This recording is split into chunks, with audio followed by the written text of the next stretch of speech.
Gusto mo bang magtagumpay sa buhay? Be blessed tuwing Huwebes. Ako po si Father Fiel Pareha. Tara po at magkapit pandasal na tayo.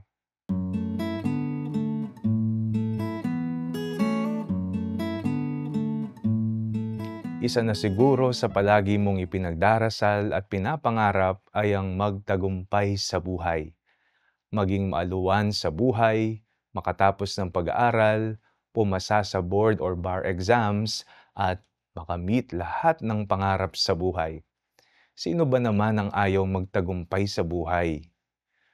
Maraming hindi nagtatagumpay sa buhay sapagkat may nakakaligtaan silang hakbang. Ito ay ang pag-upo.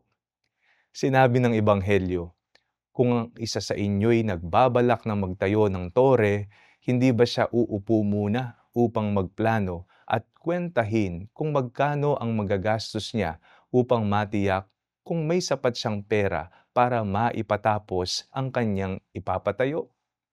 O sinong hari na makikipagdigma sa kapwa-hari ang hindi muna mauupo upang pag-aralang mabuti kung kaya niya gamit ang 10,000 niyang kawal na sumagupa sa kalaban na may 20,000 kawal.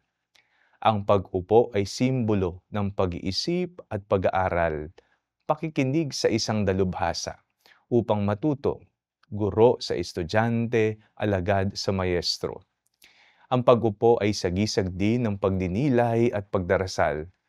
Kailangan mong manahimik, usisain ang sarili at hayaan ng Panginoon na mangusap kung ano ang kanyang kalooban para sa iyo, sapagkat ang tunay na tagumpay ay masusumpungan lamang sa piling ng Diyos.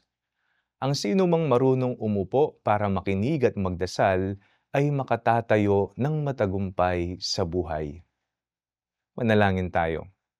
Panginoong Hesus, iniaalay namin sa iyong mga kamay ang aming mga pangarap sa buhay. Basbasan mo ang mga ito at pagyamanin.